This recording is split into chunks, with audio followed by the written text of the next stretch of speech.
സങ്കീർത്തനം 84. കർത്താവിന്റെ ഭവനം എത്ര അഭികാമ്യം!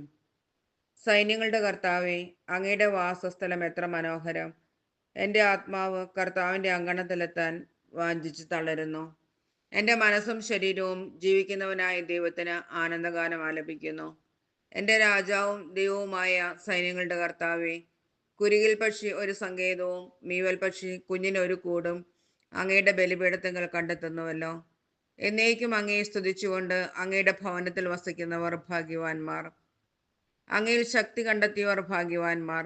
അവരുടെ ഹൃദയത്തിൽ സിയോനിലേക്കുള്ള രാജവീതികളുണ്ട്.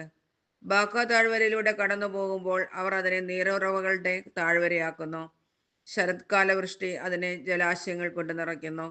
അവർ കൂടുതൽ കൂടുതൽ ശക്തി ആർജിക്കുന്നു. അവർ ദൈവത്തെ സിയോനിൽ ദർശിക്കും. സൈന്യങ്ങളുടെ ദൈവമായ കർത്താവേ, എൻ്റെ പ്രാർത്ഥന ശ്രവിക്കണമേ. യാക്കോബിന്റെ ദൈവമേ, ചെവിക്കൊള്ളണമേ.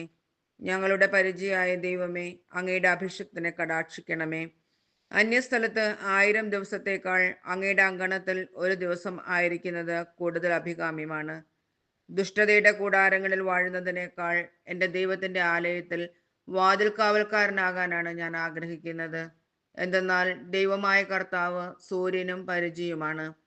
അവിടുന്ന് കൃപയും ബഹുമതിയും നൽകുന്നു. പരമാർത്ഥതയോടെ വ്യാപരിക്കുന്നവർക്ക് ഒരു നന്മയും അവിടുന്ന് നിഷേധിക്കുകയില്ല.